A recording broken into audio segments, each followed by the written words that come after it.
Something happened this morning that I want to walk you through very carefully because what you are seeing on the surface is not what is actually happening underneath. Today, Donald Trump issued what amounts to a direct military threat. American forces are authorized to engage Iranian vessels if they interfere with shipping in the Strait of Hormuz. Shoot and kill authority. That is the phrase being used in reporting. Not warning shots, not escort protocol, shoot and kill. And within hours of that order going public, Iran seized 2 commercial vessels anyway. Boarded them, took control, rerouted them to Iranian ports. And here is the part that should stop you. China, whose cargo those ships were carrying, whose energy security depends entirely on that waterway staying open, whose naval presence in the region is larger than it has ever been, China said nothing. Not a statement, not a protest, not even a technical objection filed through diplomatic back channels. That silence is the story, not the threat, not the seizure, the silence. Let me tell you what this is not. This is not a story about Trump being tough and Iran being defiant. That is the frame you are going to get from most coverage, and it is designed to make you think this is about resolve, about credibility, about who blinks first. It is not. This is a story about 3 countries that have spent the last decade building a structure that makes American military threats in the Persian Gulf functionally irrelevant to the actual control of energy flows. And what happened today is not Iran testing Trump. It is the structure revealing itself in real time.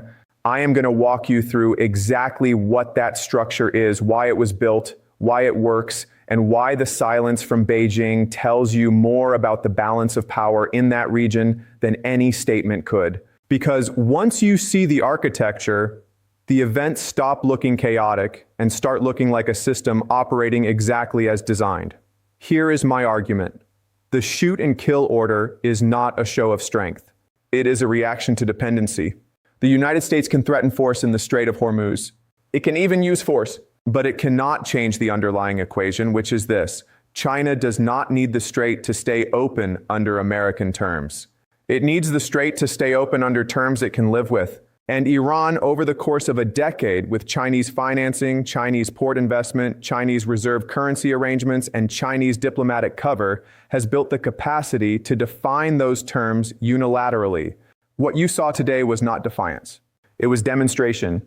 Iran demonstrated that it can seize ships in the face of explicit American lethal force authorization, and China demonstrated that it does not need to protest because the ships will keep moving, the oil will keep flowing, and the terms will be set in Tehran and managed in Beijing, not in Washington. Let me give you the specifics because the specifics matter. The executive order that Trump signed this morning contains language that has not been used in U.S. rules of engagement for Gulf shipping since 1988. It explicitly authorizes commanders on station to use lethal force against Iranian naval or paramilitary vessels that attempt to board, redirect, or seize commercial traffic transiting the Strait of Hormuz. That is direct, that is unambiguous.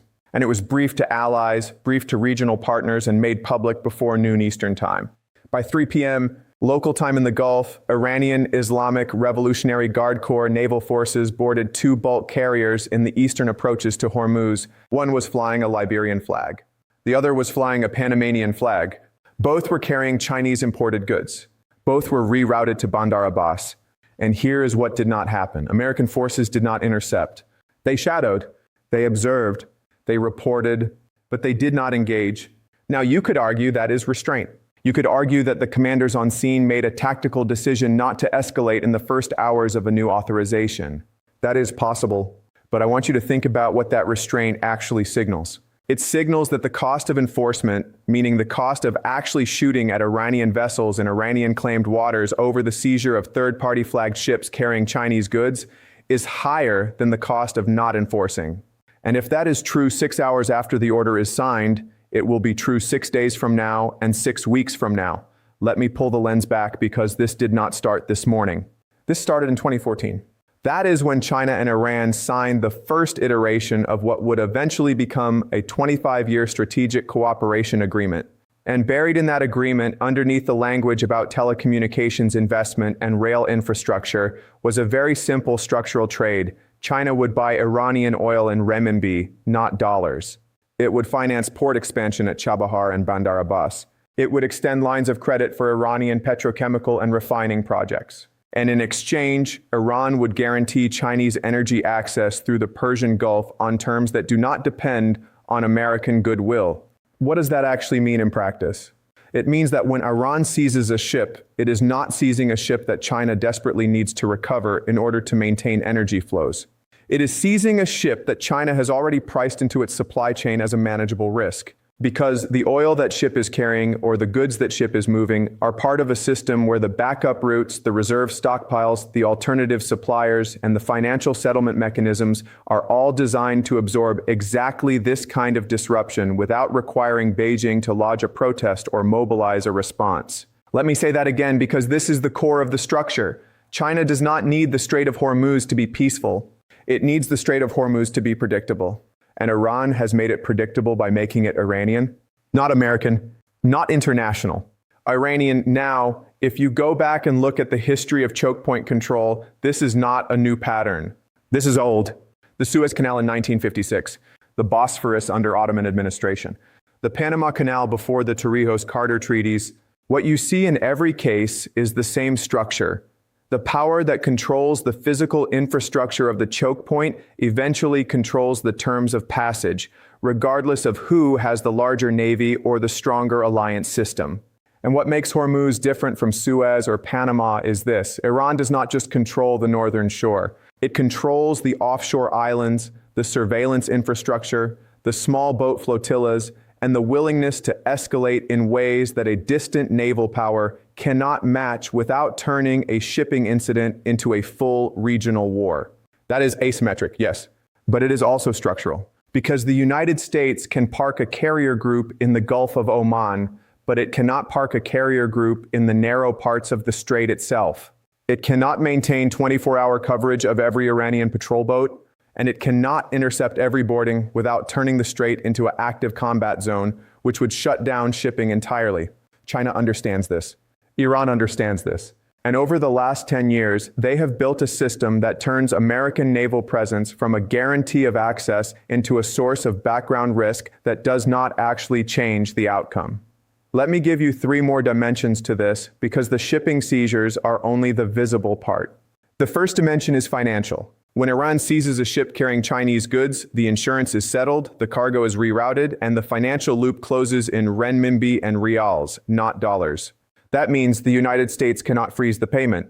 It cannot sanction the transaction in a way that stops the flow. It can impose secondary sanctions on the banks involved, yes, but China has already built parallel clearing systems specifically to handle this.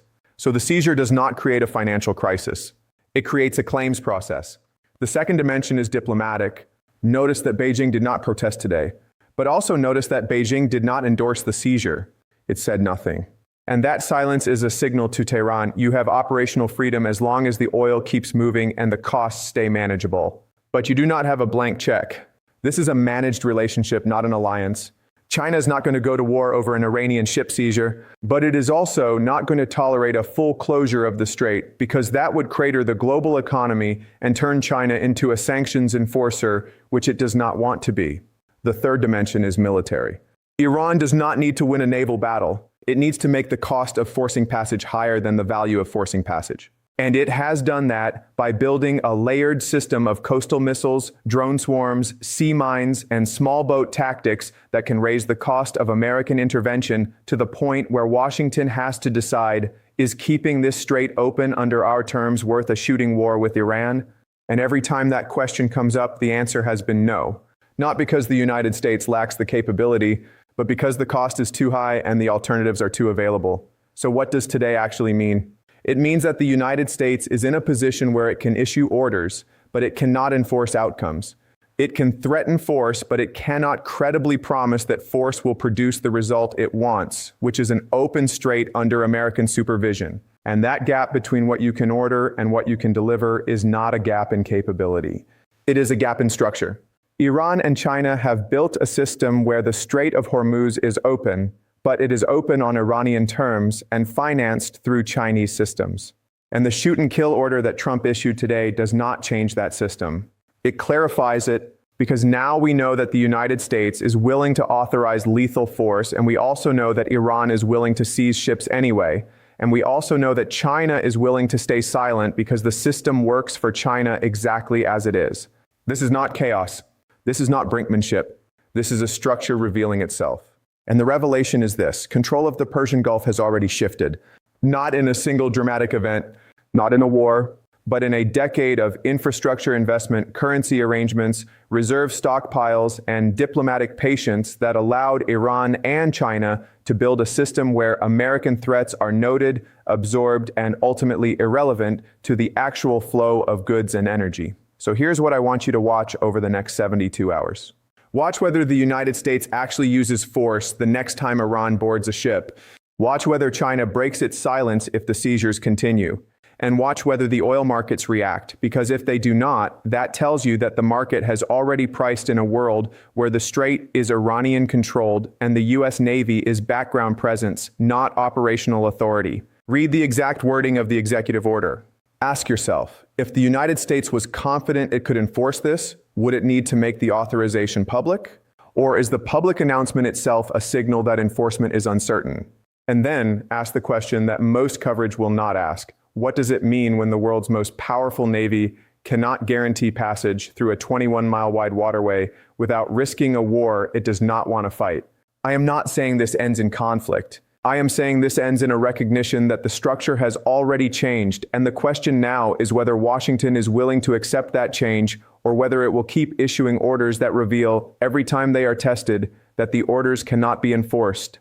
If you see this differently, push back. But watch what happens next. Because the silence from Beijing today is not neutral. It is the answer. And the answer is we do not need to protest because the system already works.